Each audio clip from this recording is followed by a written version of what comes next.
Hey guys, Mr. B here. So today I've got a 2004 Chevy Blazer, and I'm gonna go ahead and use this as an example of how to remove and install a brake hose. The brake hose on this vehicle is pretty rusty and corroded. You can see right down in here. It's not technically leaking yet, but it is very, very, very close. So for preventative maintenance, I'm gonna go ahead and replace that brake hose with a brand new one, because going down the road, you don't want that brake line or brake hose to burst and leak fluid everywhere, because if you run out of brake fluid, you will have no brakes. So the other thing that happens too sometimes with brake hoses is that metal bracket that holds it in place gets rusty, and it can actually clamp on the hose and create a check valve, and it actually allows pressure to flow through it, and then it won't flow back when you let off the brakes, and it can actually keep the brakes applied when they're not supposed to be applied. It can drag on the brakes, and in severe cases, if that rusty bracket squeezes that hose too much, it can prevent any pressure from flowing back through the line, and those brakes will just stay locked up all the time, and then you'll have a locked up wheel when it gets really bad. So there's a few different reasons why you would want to change out a brake hose. Those are obviously a couple of them. Another reason would be if the brake hose itself is cracked to the point where it's about to leak or is leaking, or if it's ripped, you'd want to replace it for that as well. So in order to get this loose, I have a bolt there. There is a bracket nut right there that I hope comes loose. We'll see what happens. And then a brake line right there and a little clip that holds it in place.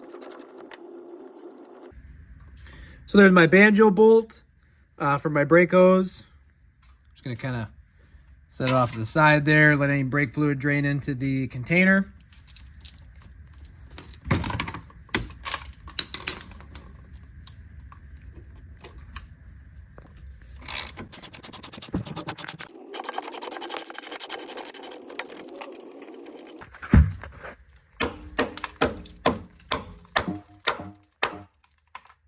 So this bracket for this wheel speed sensor is quite rusty and crusty.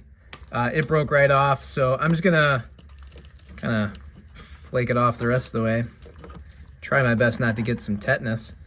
And then what I'm gonna do is I'm just gonna go ahead and zip tie this to the new brake hose once I get it all back together, because there's not much I can do to salvage that crusty bracket.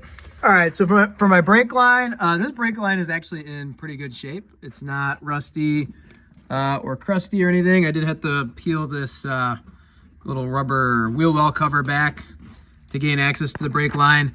I'm gonna go ahead and use a line wrench. This one's a 9/16. There's a whole bunch of different sizes, of course, but the line wrench helps prevent rounding off that flare nut. You could technically use a regular wrench, but this just prevents it from rounding off, so that I can get that flare nut loose and reuse this part of the brake line without taking it all apart. Because I'm not worried about this brake line right now. I'm only worried about my brake hose, and I don't want to ruin my brake line.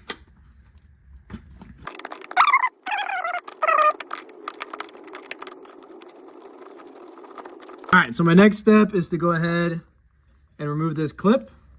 I'll probably use a pair of pliers or a screwdriver to get it to come loose.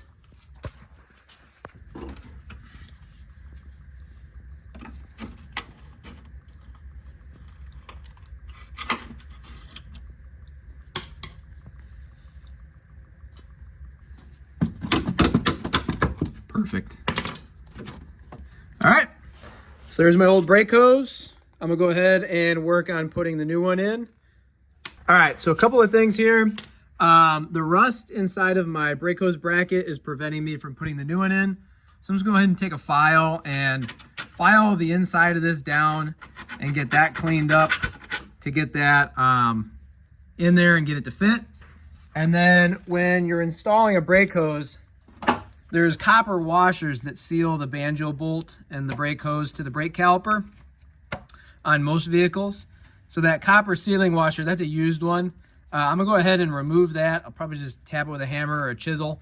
And then all this rust right here, I'm gonna wanna clean that up with either my file or a wire brush or some maybe even sandpaper to make that a nice, smooth, clean surface. You don't want any type of dirt or debris or even a little tiny rust chunk like that to get caught between the brake hose and the sealing washer. Otherwise, no matter how tight you tighten that bolt, it will actually still leak because you want a nice clean surface here. So I'm working on getting all this rust cleaned up, and then that'll make things easier when I go to put the new one on. All right, so I've got that brake hose installed right there. You want to make sure that that bracket that holds it in place is in all the way. I had to hammer it in place to get the clip in.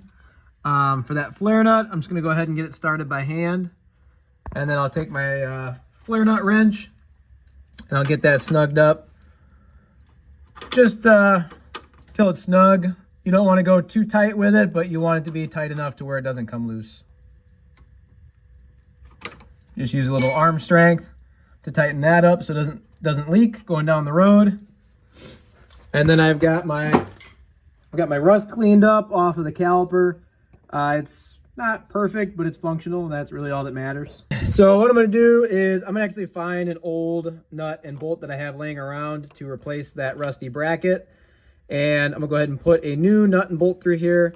And then I'm going to take and I'm going to zip tie my wheel speed sensor wire to this metal bracket so that it doesn't flop around going down the road and hit any of these moving parts. All right, so when you go to install the banjo bolt, you want to make sure that there's a copper sealing washer on either side of that brake hose, and you want to make sure there's no rust or dirt or debris stuck between the washers, the hose, the bolt, or the sealing surface on that caliper. I'm going to kind of wipe it off a little bit just to make sure everything's good, because if you get something jammed inside of there, it won't seal right, and you'll have a leak, and then you have to take it all back apart and redo it. So I'm going to get this lined up, get it tightened down with my ratchet, get it snugged up. All right, so that's nice and tight. So now that I've got that bolt tight and everything else installed here, and my brake line installed up on the top and snugged up, the next step is to bleed the brakes. So I'm not going to show you guys how to bleed brakes in this video. I'm going to make a separate video on how to do that. You guys can check that out as well. Anytime you take apart and replace a brake hose, a brake line, a master cylinder, an ABS module, anything, a brake caliper, anything that has brake fluid going through it, if you take it apart and put it back together like I just did, you have to bleed the brakes at least that wheel, right? If you let the brake fluid run completely out, then you have to bleed the brakes on all 4 wheels. You want to make sure that your bleeder screw comes loose so that you can bleed the brakes. Like I said, I'm going to make another video on how to do that, but if I did not bleed the brakes properly after replacing this brake hose, the brake pedal would be very spongy, it would be very soft, the brakes wouldn't work right, and it could cause, of course, damage, injuries, accidents, that type of stuff. So check out my other video on how to bleed brakes. I hope you found this video helpful, so please go ahead and like and subscribe. Thanks.